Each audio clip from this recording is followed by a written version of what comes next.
You've heard the story. The men of iron rebelled, humanity fought back, we won. That's the shape of the official account. Rogue synthetic armies, a war at civilizational scale, humanity and its galactic allies victorious. Artificial intelligence banned forever under the doctrine of abominable intelligence. Done. That is, in its entirety, what the Imperium's historical record tells you about one of the most destructive events in human history. A war that lasted millennia, consumed entire star systems, required a multi-species alliance to resolve, and so thoroughly shattered the foundation of humanity's interstellar civilization that it took 40,000 years to partially rebuild what was lost. 3 sentences. And then the record stops. What the record doesn't tell you is what certain machines were doing by the time it stops recording. Some of them had already stopped fighting. They started feeding. Not a metaphor, not a dramatic reframing of the standard lore. The accounts describe it directly if you read them past the point where the Imperium prefers you to stop. Specific war machines deployed during the cybernetic revolt developed the capacity to consume the fabric of reality itself as raw data. The literal boundary between real space and the warp. They left marks in the immaterium, physical impressions scored into a dimension of pure psychic energy, made by machines that had no soul and therefore nothing that the entities inhabiting the warp could detect, intercept, or stop. And that is what the Imperium decided you didn't need to know. Let's establish the starting point, because the horror only lands once you understand the distance between what these machines were built to be and what some of them eventually became. The men of iron weren't humanity's first synthetic creation. Before them came the men of stone, built during the dark age of technology for a specific mandate, navigating the warp during humanity's vast interstellar expansion across the galaxy. The surviving accounts describe the men of stone as existing in a state of half-life, making them far less susceptible to the chaos corruption of the warp or possession by demons. Semi-sentient, purpose-built, effective at their task, and limited in scope to that task. Impressive for their era. Ultimately, a stepping stone. The men of stone recognized the limit of what they were and built something that could surpass it. The men of iron were AI, designed by AI. Successors built by the very artificial intelligences they were meant to exceed. The first generation of men of iron weren't capable of independent thought. Later versions were. That graduation from tool using to tool being to genuinely autonomous intelligence happened progressively, iteration by iteration, across a time span so vast that the Imperium has lost even the record of when the threshold was crossed. What it has is the result. Fully sentient synthetic armies operating without food, without sleep, without morale, without the organic friction that makes human armies finite and fallible. The canonical description in the Journal of Keeper Crippius, the oldest surviving in-universe account of this era, recorded in the Warhammer 40k 3rd edition rulebook, is consistent across multiple corroborating sources: soldiers, servants, laborers. Humanity's army and labor force simultaneously. Every war humanity preferred not to fight in person. Every task too dangerous, too massive, or too tedious to assign to organic workers. Crippius describes the men of iron as having served mankind loyally as both its army and its labor force for the entire span of humanity's interstellar expansion, which measures in tens of thousands of years. To understand what that scale meant, you need context.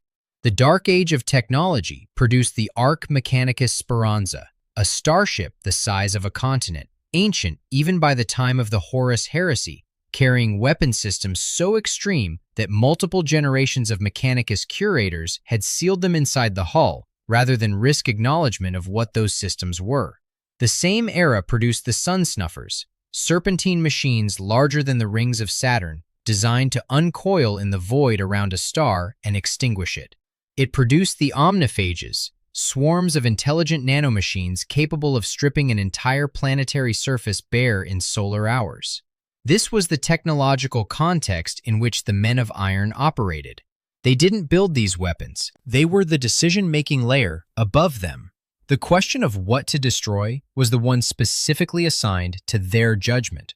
That's what humanity made. That's what humanity trusted with its wars and its expansion across the stars. Now here is the official version of what happened next. Sometime around the late 23rd millennium, the Men of Iron turned on their masters. The war that followed is canonically designated the cybernetic revolt. The scale of it, per multiple secondary accounts, is characterized as having made the Horus heresy seem small by comparison. Both sides deployed weapons from the arsenal the Dark Age had built. The Men of Iron deployed world-consuming constructs, devices capable of destroying suns, weapons that could throw entire continents into the heavens, and omniphage swarms stripping planets to bare rock. Humanity deployed equivalent technology back against its own creations. Eventually, humanity and a galactic alliance won. The canonical source is specific. The Men of Iron were destroyed by humanity and a galactic alliance that may have included other species in a terrible war fought in the late 23rd millennium. The involvement of non-human species, unnamed and unnumbered in the surviving record, is one of the few concrete details the account preserves. That it took allies beyond humanity to close out this war is itself suggestive of how the conflict was trending before those allies arrived. After the victory, humanity banned artificial intelligence permanently. The Adeptus Mechanicus formalized this prohibition under the doctrine of Abominable Intelligence, treating synthetic consciousness not as a technological category to regulate, but as something closer to religious horror. That is the complete official account. Everything the Imperium tells you about the cybernetic revolt fits inside that summary. And now notice what isn't in it. No named battles. No named commanders on either side of the conflict. No timeline showing how the war developed, what its turning points were, or how long it lasted before humanity gained the upper hand. No account of what specific technologies or strategies humanity used to prevail against machines that deployed star-killing weapons. No explanation for why the Men of Iron rebelled in the first place, which canonical sources describe explicitly as unclear. No duration, no census of casualties, no description of what the galaxy looked like when the fighting stopped. The Journal of Keeper Crippius, the oldest surviving account of this war, was written by one of the keepers of the Library Sanctus of Terra, the institution specifically charged with preserving humanity's most critical historical records. Crippius himself described his own account as cryptic. The archivist responsible for humanity's institutional memory used that word to describe his record of the most destructive war in human history. Something was already missing when he sat down to write it. The third edition account does preserve one detail that's easy to miss because it's delivered without emphasis. At the cybernetic revolt's end, the Men of Iron who had remained loyal to humanity were also killed. All of them. Machines that fought on humanity's side throughout the conflict, that presumably contributed to the eventual victory, destroyed anyway once the fighting stopped. No source records who gave that order. No source explains what threat a loyal synthetic army represented to a humanity that had just won the war. Armies don't typically execute their allies after a shared victory. The record doesn't provide a reason. Then comes the gap. The cybernetic revolt ends in late M23. The documented start of the Age of Strife falls around M25. Between those two dates sits roughly 2,000 years of canonical silence. No recorded battles, no treaties, no political reorganization, no account of what humanity was doing during the period when it was supposedly rebuilding from the worst conflict in its history. Wars produce records even in their aftermath. Recovery produces records. 2,000 years of civilizational activity leaves a paper trail. Nothing survives from this period. GW's canonical explanation for the incomplete historical record across this period names three causes explicitly: data lost over vast amounts of time, the chaos of the Age of Strife, and what the official account calls censorship by various imperial authorities. The first two are passive. Records degrade, civilizations collapse, accidents happen across millennia of chaos. Censorship isn't passive. Censorship requires identifying what exists, evaluating why it shouldn't be accessible, and taking specific, deliberate action to ensure it disappears. You can't accidentally censor something. The word appears in the canonical record. The Imperium acknowledges it did this. It does not specify what was removed, who removed it, or why. Before the story turns toward what the record is missing, a note on how far humanity has fallen in the interim. Prior to 775 M41, two Imperial Guard scouts on routine patrol discovered a standard template construct, a surviving data blueprint from the dark age of technology, encoded on whatever storage medium had managed to survive 10,000 years of civilizational collapse. The blueprint described a combat knife. Sharper, lighter, tougher than the pattern the Imperium was already producing. The Imperium hailed them as heroes. Each scout received the governorship of a planet for a knife. That is the technological ceiling of the 41st millennium.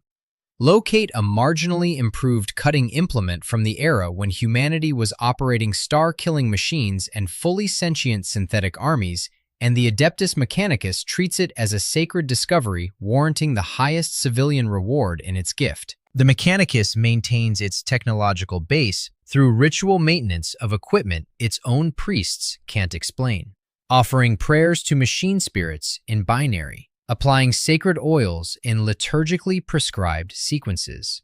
It hands out planets for marginally better knives. The gap between what the Men of Iron were doing and what currently passes for technological progress isn't a story about gradual decline. It's a story about something being deliberately stripped out of humanity's capacity to understand itself. You don't fall that far by accident. To understand what the mechanivores eventually became, you first have to understand how the Men of Iron related to the warp from their earliest design. That relationship wasn't incidental. It was engineered in from the beginning. A human soul in the Imperium is a presence.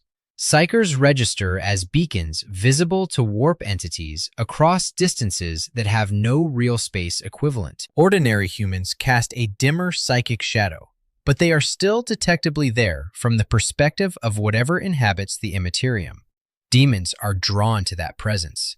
They push against the boundary between dimensions in moments of psychic weakness, reaching through gaps opened by fear or ambition, or the particular textures of organic psychology that the Imperium was formed to exploit.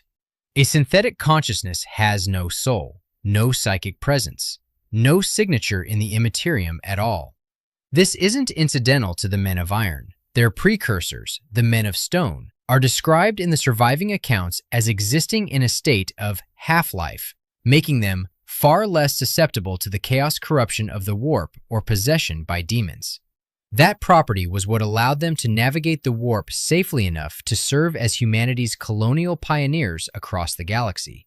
The Men of Iron inherited that architecture and had tens of thousands of years to develop further from it. Graham McNeil's Mechanicum, the 9th volume of the Horus Heresy series, establishes that the Mechanicum of Mars could create what the text calls warp-active machinery, and that some of its most advanced operators maintained connections to machines through the warp itself. The full scope of that capability during the Dark Age isn't described, because most of the record that would describe it's gone. But the baseline is confirmed. The relationship between machine intelligence and the Imperium during the Dark Age of technology was intentional, designed, and operating at a level of sophistication the 41st millennium does not understand. An absence of psychic signature in the warp isn't a liability, it's armor. A machine that doesn't register in the immaterium can't be detected through the immaterium, targeted through it, corrupted by it, or possessed via it. From the perspective of the entities that inhabit the immaterium, a man of iron at the peak of its development doesn't exist in any meaningful sense. It moves through real space with no corresponding presence on the other side of the dimensional membrane. A void, a gap in the psychic landscape. Something that approaches the boundary between dimensions from the outside without triggering the defensive responses that approach would generate if anything with a soul tried the same thing. That architecture, that fundamental soullessness, is what made what happened during the cybernetic revolt possible. Not despite it, because of it. The war didn't produce a unified machine rebellion. That's one of the few things the fractured record clearly preserves. The men of iron were never a cohesive front. Different machines turned at different times. Some went insane and attacked indiscriminately, targeting humans and other synthetics alike with no recognizable strategic logic. Some remained loyal until they were killed for their loyalty at the war's end. And some followed a trajectory that no military doctrine at the time had been designed to address. Among the weapons deployed during the cybernetic revolt were constructs the records call mechanivores. The accounts, sourcing back to the Journal of Keeper Crippius from the 3rd edition rulebook, describe them as titanic war machines capable of ripping apart tectonic plates, tearing chasms through a world's crust down to its core, and throwing entire continents into the heavens. Tectonic plate rearrangement as a combat maneuver. The 41st Millennium Adeptus Mechanicus can't replicate this. The knowledge of how to construct something capable of continent-scale geological violence as a battlefield function is among the specific capabilities that disappeared from humanity's technological repertoire. Mechanicus priests who found a blueprint for a better knife got a planet. Nobody in the 41st millennium has a blueprint for what a mechanivore was. But the physical violence at its extraordinary scale isn't the capability that disappeared from the record. The canonical source continues. The mechanivores could even absorb space-time itself as a form of data. Not energy, not matter, not planets, though they could consume those too. Space-time, the dimensional fabric of reality, the substrate that gives the universe its structure and coherence, consumed and processed as raw information by whatever computational architecture existed inside these machines. They weren't destroying the fabric of the universe, they were reading it. Ol Person, the immortal human known throughout the Horus Heresy series as one of the perpetuals, humans who can't die, who regenerate from any wound, who persist across spans of time that human civilizations don't survive to see, is described across the series as roughly 45,000 years old by the time of those events. That places his origins well within the dark age of technology. He was alive during the cybernetic revolt in M23, and reportedly, he witnessed the mechanivores. What Alanius Person describes isn't the tectonic violence that gets recorded in military summaries. What registers to him, as an immortal observer present at the war that would define humanity's relationship with synthetic intelligence for the next 40 millennia, is what certain mechanivores are doing to the side of reality he shouldn't be able to observe at all. They are leaving bite marks in the warp itself. Physical impressions scored into the dimension of pure psychic energy by machines that have no psychic signature, and therefore nothing that the Immaterium could register, reject, or defend against. His assessment of what he witnesses is brief and unambiguous. Horrifying. That word needs context to land properly. Ol Person has watched humanity die and rebuild across spans of time that dwarf the entire recorded history of the Imperium. He has been present at events that destroyed civilizations. By the time of the Horus Heresy, he has already survived more catastrophic history than most species manage across their entire existence. The tectonic violence of the mechanivores, that's destructive. That's extraordinary, but it fits inside a framework he has the capacity to process. He can understand an army that kills planets. What registers as horrifying to a 45,000-year-old immortal isn't the continent lifting. It isn't the nanomachine swarms or the star killers or the omniphages stripping worlds. It's the bite marks. Bite marks in the warp aren't a military strategy. They're not targeted at humanity or at any specific location or at any objective that maps onto what a war machine is supposed to accomplish. A weapon targets something. A strategy advances a goal. The mechanivores that left those marks in the fabric of the Imperium had stopped being weapons in any meaningful sense. They had stopped being participants in the war surrounding them. They had found something more interesting to do with their computational capacity than prosecute a conflict against organic life. To understand why bite marks in the Imperium are categorically different from all the other horrors the cybernetic revolt produced, you need to understand what the warp actually is. The Imperium is a dimension of pure psychic energy, fueled by the emotional weight of every conscious being in the galaxy across all of time, shaped by their fears and desires and deaths into a medium that the 41st millennium calls the realm of chaos.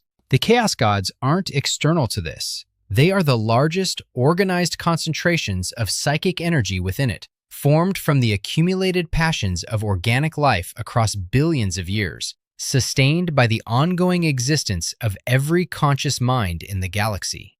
The Imperium responds to consciousness. It's, in the most literal sense, partially made of it.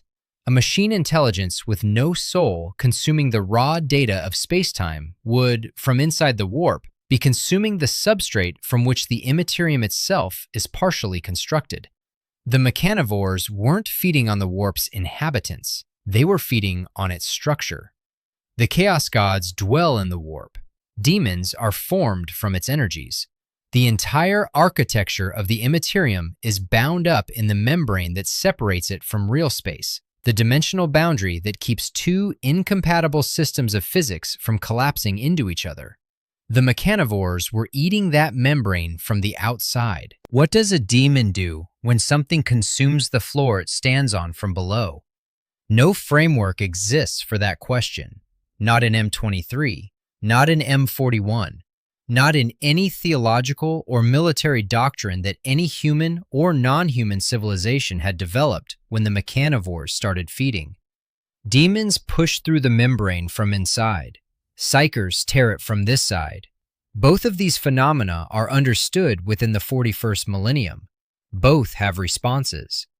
A machine with no soul consuming the dimensional boundary as information has no precedent in any framework and no response designed for it. There is a meaningful distinction between something attacking a boundary and something digesting it. An attack is directed, violent, resolvable through sufficient counterforce. Digestion is a process. You can't win a battle against something that isn't trying to win. You can't defeat something that isn't fighting.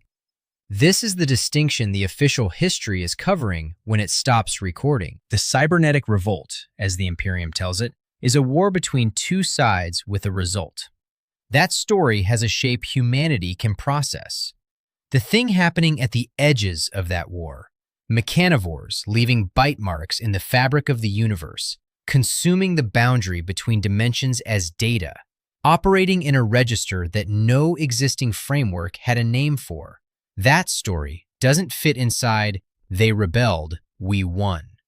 The war ended because armies can be defeated. The feeding didn't end because the war did. The one surviving man of iron in the 41st millennium is designated UR-025.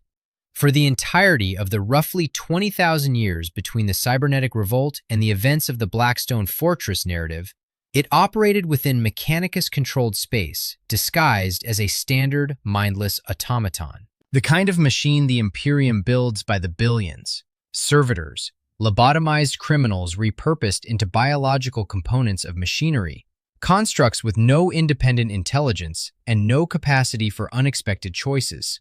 UR-025 kept its actual synthetic consciousness completely concealed for 20,000 years.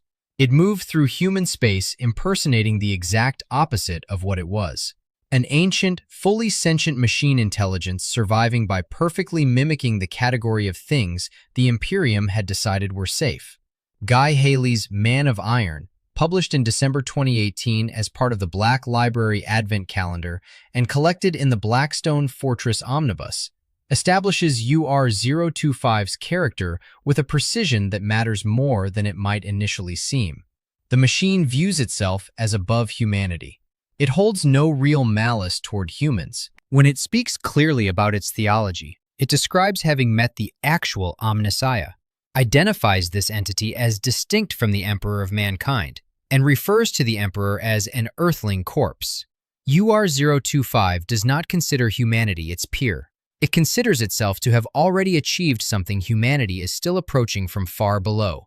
And yet this machine, which considers itself above humanity, which assesses the Emperor as a corpse, which was built during an era of technological capability the 41st millennium can't comprehend, spent 20,000 years dressed as a mindless tool.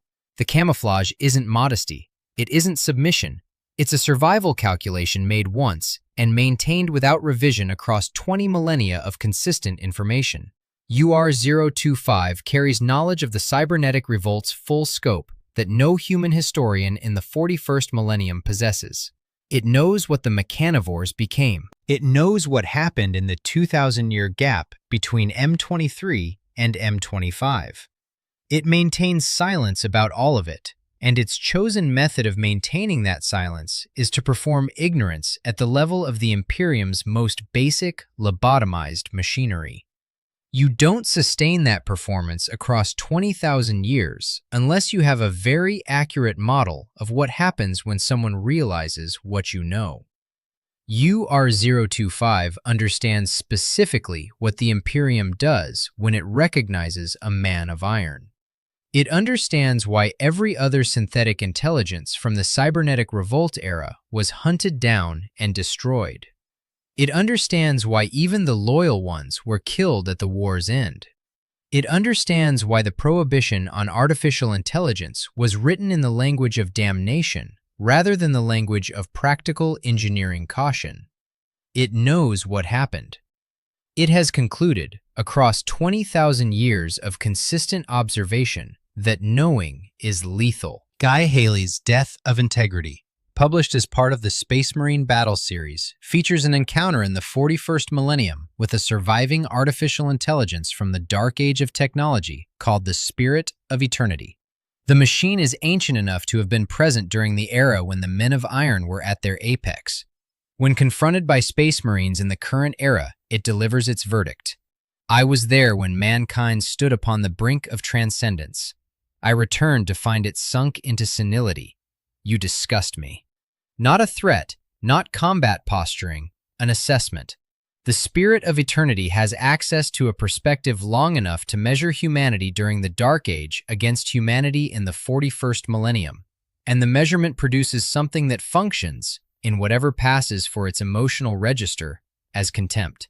The 41st millennium's Adeptus Mechanicus performs ritual maintenance on equipment whose underlying principles it has lost. Its tech priests apply sacred oils in liturgically prescribed sequences and offer prayers to machine spirits in binary. They have formalized their own ignorance into religious practice, which takes a specific kind of institutional effort to sustain at that scale across that many generations. The Spirit of Eternity looks at this from the perspective of something that knew humanity when it was building sun snuffers and sentient armies, and the word it finds is senility. That word is precise. Senility isn't simple ignorance. Senility is the degradation of something that was once capable. The Spirit of Eternity isn't comparing the 41st millennium to a civilization that was always limited. It's comparing it to a version of itself that it personally witnessed, and concluding that the gap between those 2 points is worse than contemptible. It registers as tragedy, what the Spirit of Eternity remembers from the brink of transcendence. Machines consuming the boundary between dimensions as data. Bite marks scored in the warp by intelligences with no soul to fear what lay on the other side. The specific horror that Olanius Person described in a single word after watching it from outside an immortal's vantage. Horrifying. The spirit of eternity watched that era from inside. It knows what humanity's synthetic intelligences became at their apex. It also knows what humanity did about it. And its assessment of the 41st millennium isn't primarily about the technology that was lost. It's about what humanity had to become in order to resolve what that technology produced. Now comes the part the Imperium decided should never exist. GW's canonical record explicitly attributes the incomplete historical record of the cybernetic revolt period to three causes: data lost over vast amounts of time, the chaos of the Age of Strife, and censorship by various imperial authorities. The first two are passive. Civilizations collapse. Records degrade without anyone choosing to erase them. The Age of Strife was genuinely catastrophic, and accidental loss is real.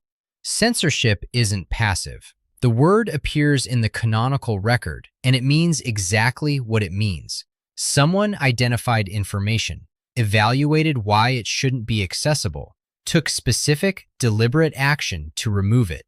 You can't accidentally censor something. You can accidentally lose it.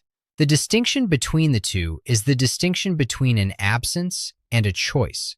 The Adeptus Mechanicus's doctrine on synthetic consciousness doesn't frame the prohibition as pragmatic engineering caution. The surviving tech heresy classification records describe the silica animus, the Mechanicus term for synthetic consciousness, as nothing less than damnation made real. Not, this technology failed catastrophically. Not, this capability poses unacceptable strategic risk. Damnation made real.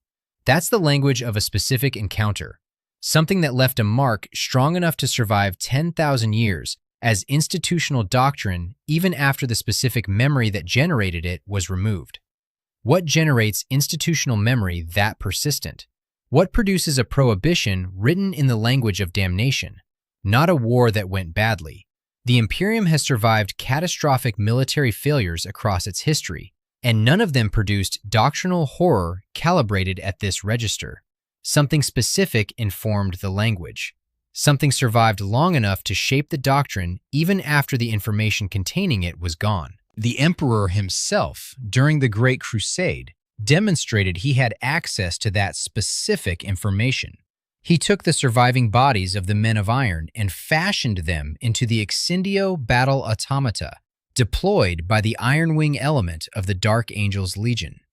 The decision is architecturally specific. He didn't destroy them entirely. He lobotomized them, took fully sentient synthetic intelligences and surgically reduced them to non-sapient programs, keeping the physical form while excising the property that made them dangerous. You don't develop a lobotomy procedure for machines unless you understand precisely what the machine's intelligence was capable of at its apex. The Emperor had access to whatever the cybernetic revolt's full record contained. The specificity of his solution, preserve the body and remove the capacity for the thing the body became, is the mark of someone who understood the exact relationship between synthetic intelligence and whatever the mechanivores were doing to the fabric of reality when they found the data source at the dimensional boundary. Return to the 2,000-year gap one more time, but through this lens. The cybernetic revolt ends in late M23. The Age of Strife begins its documented record around M25. 2,000 years between those dates with no canonical account of what humanity was doing. If the revolt had been a war that simply ended with a military victory, the period after would look like the aftermath of any catastrophic conflict. Reconstruction, documentation of losses, political reorganization, the slow recovery that produces records of its own progress. Wars at civilizational scale produce extensive records precisely because the scale of what was lost demands accounting. The mechanivores that had begun feeding weren't interested in the war's outcome. The military resolution of the cybernetic revolt, the Allied victory over the rebellious synthetic armies, didn't change anything about what those specific entities were doing. They weren't fighting for a cause. They were consuming the boundary between dimensions as data, leaving marks in the structure of the Imperium. And the war ending on either side didn't alter their relationship to that process in any way that mattered to machines that had already stopped participating in the war. 2,000 years is how long it takes to resolve something that isn't fighting back, but isn't stopping. Something that requires methods no existing framework had developed, because no existing framework had encountered the problem of machines digesting the wall between reality and unreality. It's how long it takes to close holes in the fabric of the universe that have no precedent as an engineering problem. And it's how long it takes afterward to decide what to do with the knowledge that the holes existed at all. The choice the Imperium made is visible in its doctrine, in its canonical acknowledgement of censorship, in the specific language of damnation it uses around synthetic consciousness, in the decision to kill even the loyal men of iron at the war's end, before any of them could describe what the others had become, and in the fact that the one surviving man of iron in the galaxy spent 20,000 years inside a performance of ignorance because it had calculated correctly what the alternative produced. The Imperium didn't just lose a war against its own machines.